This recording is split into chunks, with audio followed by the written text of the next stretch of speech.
Olá, bruxos, olá, bruxas. Bem, hoje eu vou falar sobre a figura da mulher escarlate. O que significa essa terminologia escarlate? Que é uma terminologia que está bem mais presente hoje em dia no meio espiritual, mas que já é bem conhecida, já bem antiga, mas está havendo aí um ressurgimento. Eu até já falei sobre mulheres escarlate num outro vídeo sobre a prostituição sagrada, mas hoje eu vou me aprofundar um pouco mais sobre a figura da mulher escarlate, né? O que é que significa em energia relacionada à espiritualidade. Bom, para isso a gente tem que voltar lá atrás, né? Nos tempos antigos, nos cultos pagãos, né? Que existiam aí o culto a vários deuses e várias deuses, a questão da prostituição sagrada, né? Que eram essas mulheres, as prostitutas sagradas, que as suas vidas todas eram dedicadas a uma deusa, e tinha essa conotação da prostituição, não no sentido que a gente tem hoje, né? Nesse sentido de vender o corpo, no sentido sujo, feio, inferiorizado, mas no sentido da doação, e tinha uma questão energética e espiritual nesse sentido, de se doar, mas se manter inteira. Até poderia ter a venda do corpo, mas jamais a venda da alma, dos seus princípios. E a forma de trabalhar a energia sexual relacionada a uma divindade, né, que gerava ali a fertilidade, a energia daquele povo, daquele local, enfim. Tem um vídeo explicando melhor sobre a prostituição sagrada. Mas a prostituição sagrada está relacionada a algumas divindades, a muitas divindades, na verdade. Dentre as mais conhecidas que a gente tem Ishtar e tem Inanna. Mas tem outras divindades também relacionadas com esse culto, né? Com essa forma da prostituição sagrada que era muito presente antigamente entre os povos antigos, que cultuavam vários deuses, várias deusas. E esse culto ele existia de maneira harmônica. Não existia um deus único, nem uma deusa única. Existia um equilíbrio do masculino e do feminino, um equilíbrio entre deuses e deusas. Então, todo esse culto era envolto em muita riqueza, muita fertilidade, muitos adoradores, né? Então existia esse culto, não só esse culto, mas outros cultos, né, pagãos antigos. E essas mulheres, né, elas eram conhecidas como prostitutas escarlates também, né? O próprio escarlate, a cor vermelha tem um significado, né? Vou falar um pouco mais à frente.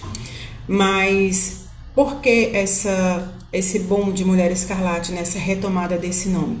Bom, primeiro vamos lembrar que existiam esses cultos antigos, existia o paganismo, existia o culto a diversos deuses, e a Igreja Católica, né, o cristianismo, as religiões abrâmicas, como sempre, responsáveis aí por muito do que a gente tem de mazela no mundo hoje, estava se estabelecendo.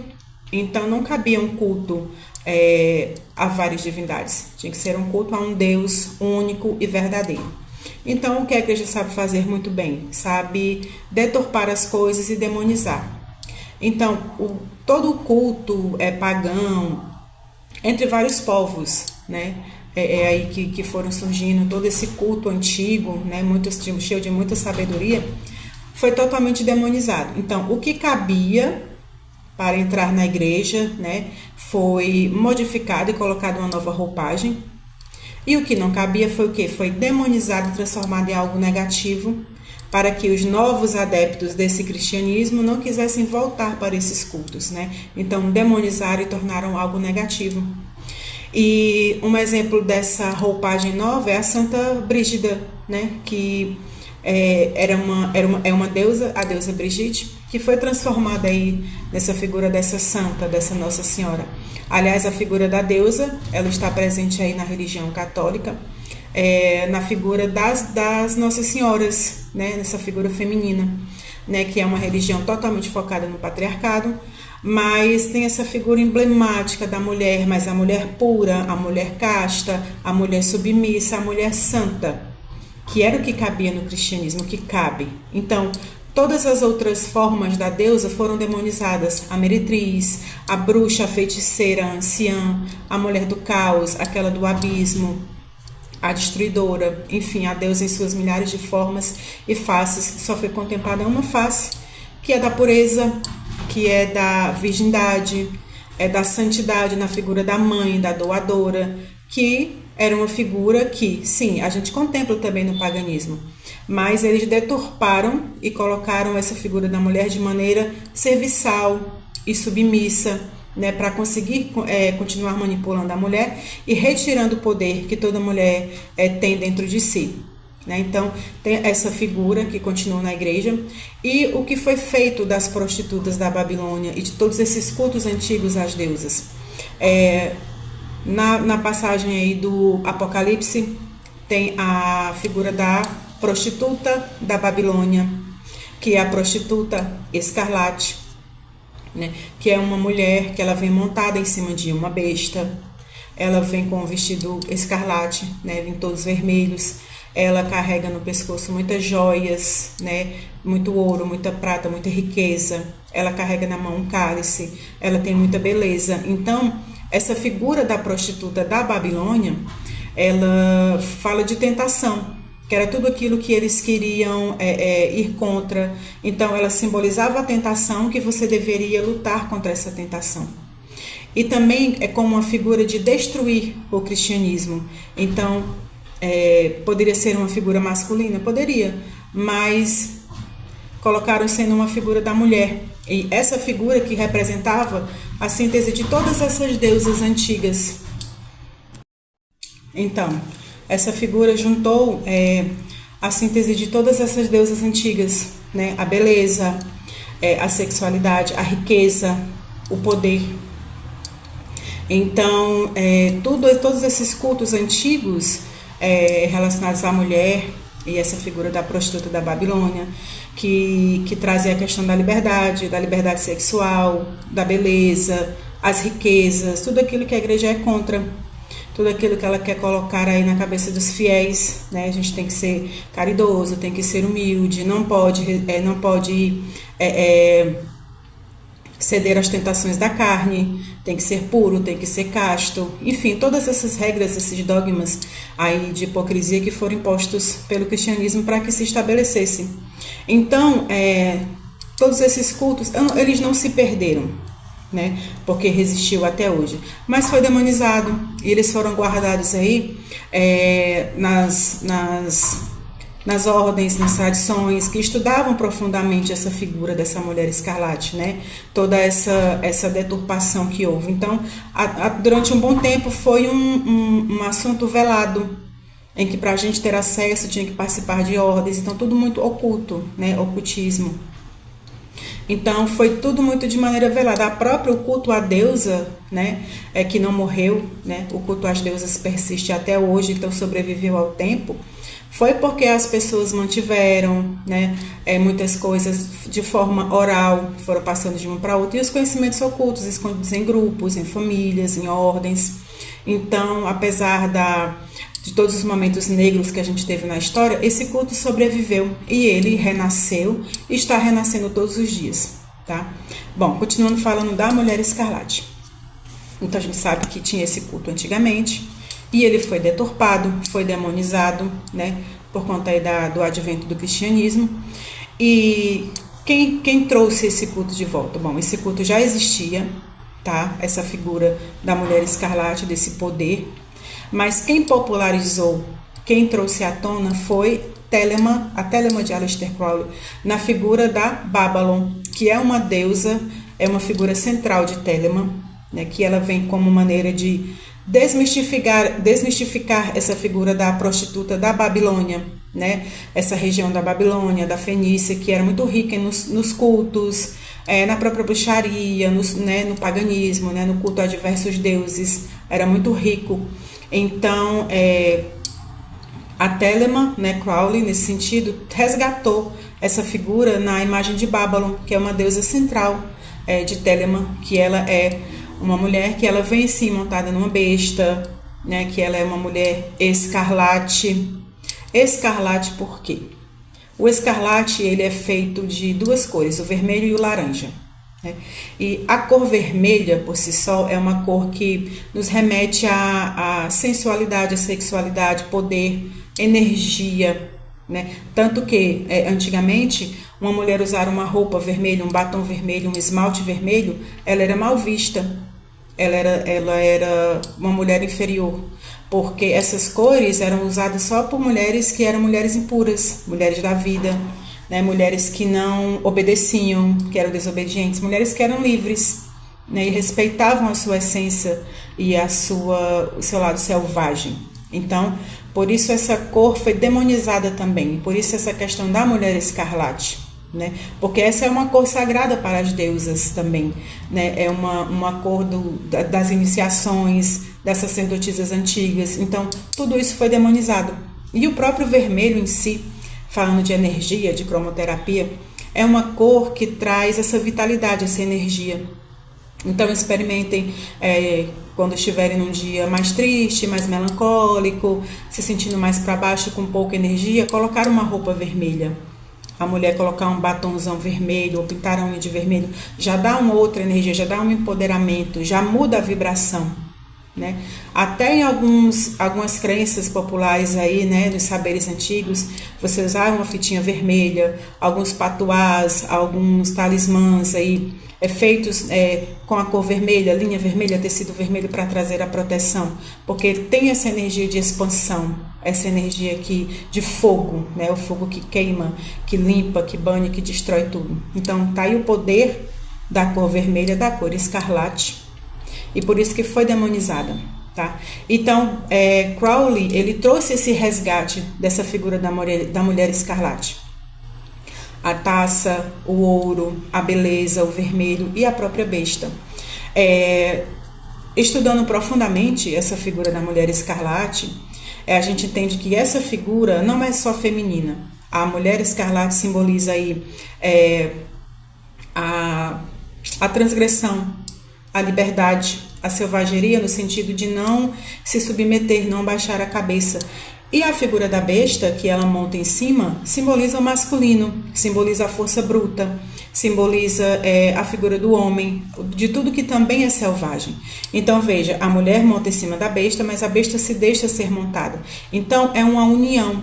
Então toda mulher escarlate precisa da sua besta para ter aí o complemento, porque é o complemento das energias, né? As energias complementares. Então tem essa conotação também. Então, uma energia vai complementar a outra, até a maneira de um ser consorte do outro, né? Até nos cultos antigos, entre os deuses e as deusas, cada deus tinha o seu consorte, cada deusa tinha o seu consorte, que é o seu companheiro, que seria o seu oposto complementar. No caso da besta, ela traz essa figura, né? Que é uma figura mais masculina, no sentido da força bruta, da energia, enquanto que a feiticeira escarlate, a bruxa escarlate, ela traz essa conotação da liberdade, da transgressão, né, de você ir contra toda a hipocrisia e todos os valores impostos aí, todas as amarras da sociedade. Então é uma figura completa por si só, a figura de Babylon, a figura da mulher escarlate, né? Só que esse conceito de mulher escarlate, ele ultrapassou aí as fronteiras de Telemann e se transformou na modernidade em símbolo de resistência. Então, é muito comum a gente ver hoje em dia, né? Até no meu canal eu levo esse nome porque é símbolo de tudo aquilo que eu acredito, de que eu quero para a minha vida, que eu trabalho constantemente para me alinhar com essa força e com essa energia, porque simboliza essa liberdade. E o que é a mulher escarlate? Tudo que leva o nome escarlate, né? Além de tudo que foi falado, né, historicamente, espiritualmente, a mulher escarlate é uma mulher que ela é inteira por si só. A questão da prostituição, ela pode até se vender, ela pode até trocar, mas em tudo que ela faz na vida dela, ela é inteira.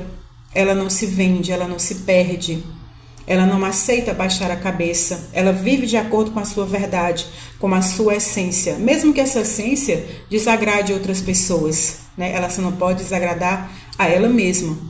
E essa figura da mulher escarlate, ela vai aparecer e tem que aparecer em todas as áreas das nossas vidas. Espiritualmente falando, é um empoderamento feminino, é o resgate do culto às deusas antigas que se perdeu, mas está sendo resgatado de maneira muito forte, né, nessas últimas décadas. Então, espiritualmente falando, você trazer essa mulher escarlate, você traz a sua autonomia espiritual, você traz a força dos cultos, dos saberes antigos, dos saberes que foram retirados aí das nossas mães, das nossas avós, da nossa ancestralidade, né? Os saberes, o poder que foi tomado da gente, o poder que foi demonizado. E na vida de uma maneira geral, a mulher escarlate, você tomar para si esse arquétipo, né? Essa força, essa expressão, é como uma maneira de você ser forte na vida, de você se sobressair, de você... É uma coisa muito profunda. Eu poderia passar horas e horas aqui falando, mas eu falo muito sobre sagrado feminino aqui porque eu acredito que tem que ser falado. Tudo que é falado ainda é pouco sobre sagrado feminino, né? Sobre tudo que foi deturpado, demonizado, sobre até mesmo as mulheres que já estão despertas, que já têm um certo caminho na bruxaria, na espiritualidade e no feminismo, nesse empoderamento, a gente consegue identificar ainda aí algumas amarras, alguns padrões de comportamento na gente que condiz com o machismo, condiz com o patriarcado, né? Certas coisas que muitas vezes a gente deixa de fazer, coisas que a gente fala, que a gente sabe que são coisas machistas, mas vêm de maneira automática. Então, trazer a feiticeira, né? A prostituta escarlate, a mulher escarlate à tona, é você quebrar todos esses padrões.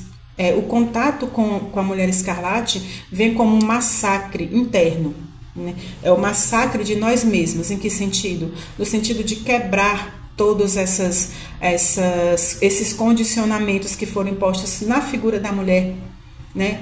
Eu que sou mulher, que sou mãe de uma mulher também, então trazer esses ensinamentos, essa sabedoria, para que a gente se empodere, para que a gente saiba se respeitar aí, seja no ambiente de trabalho, seja nos relacionamentos, seja na vida de uma maneira geral, né? A gente sabe que a gente é muito massacrada, é só observar o dia a dia nos empregos, no homem que ganha mais e faz o mesmo trabalho que uma mulher, seja nos relacionamentos em que estamos sendo constantemente violentadas e subestimadas, e tem a questão da dependência emocional. Enfim, são muitas questões para serem trabalhadas. E a gente, estudando a mulher escarlate, trazendo esse arquétipo, trazendo essa simbologia, internalizando para depois externalizar, traz muitos benefícios para que a gente viva de acordo com a nossa essência. Então a mulher escarlate é isso, ela não vai desagradar a ela mesma. Ela pode desagradar o outro, e tudo bem, desde que ela não se desagrade, desde que ela não se venda, que ela não se curve, e que ela tenha consciência do seu poder, né? Nós temos que ter consciência do nosso poder e retomar esse poder, né? A gente não precisa de validação, de aprovação dos outros, né? A gente às vezes busca uma validação e uma aprovação que muitas vezes é desnecessária, né? A gente tem que buscar essa validação de nós mesmos, buscarmos o nosso real valor. Por isso o escarlate. Então vamos aí estudar sobre a mulher escarlate, trazer essa mulher escarlate à tona, essa simbologia, essa nomenclatura de escarlate, que traz toda essa força da mulher, força da magia também, que está diretamente ligado à figura da bruxa, né? A mulher escarlate está diretamente ligada à feiticeira, à feitiçaria, à bruxaria, ao paganismo, aos cultos antigos. E onde é que o homem entra nisso tudo, né? Bom, ao homem cabe curar o seu sagrado masculino para não subestimar as mulheres, né? Principalmente se você, que é homem, tem uma mulher escarlate aí do seu lado. Se você tem uma mãe, se você tem uma filha, uma companheira, uma tia com essa energia. É você procurar curar o seu sagrado de uma maneira que vá complementar, né? Tanto você vai aprender com o feminino, como você vai ajudar, como vai existir essa troca, que é o que a gente quer, né? A união da taça com o atame, né? Com a faca ritual, que simboliza a união sagrada, simboliza isso, esse equilíbrio. Então, ao homem cabe, primeiramente, na figura da mulher escarlate, tomar esse exemplo para si também do pertencimento, da liberdade, sem amarras e sem impor isso para outras mulheres, né? Ao homem sabe-se que o homem tem muita liberdade na nossa sociedade, mas também tem muita opressão, também. E ao homem cabe não oprimir mais essas mulheres, não podar, não querer que a mulher se curve, mas ver a mulher como uma aliada, como um complemento. Então, ao homem cabe isso, esse papel. E se espelhar na figura da mulher escarlate, para viver com verdade, para viver com liberdade, para viver ali pleno na sua essência, né? Sem ferir os outros, sem querer passar por cima, sem usar ali do poder que já é naturalmente dado mais aos homens da nossa sociedade. E trazendo isso para o espiritual, trazendo essa força, trazendo essa energia do masculino, da vitalidade, né? Tanto que a cor sagrada de Marte, né, que é um planeta essencialmente masculino, de guerra, de sexualidade, é a cor vermelha. Então, tem essa junção, o vermelho cabe também ao homem, né, essas duas energias, de maneira equilibrada, de maneira que traga cura. Então, aos homens, contemplem as suas mulheres escarlates, né? Não agridam, acolham e ajudem, né, nesse complemento, nessa união e nesse equilíbrio de ambas as energias. Bom, é sobre isso, né? Espero que tenham gostado.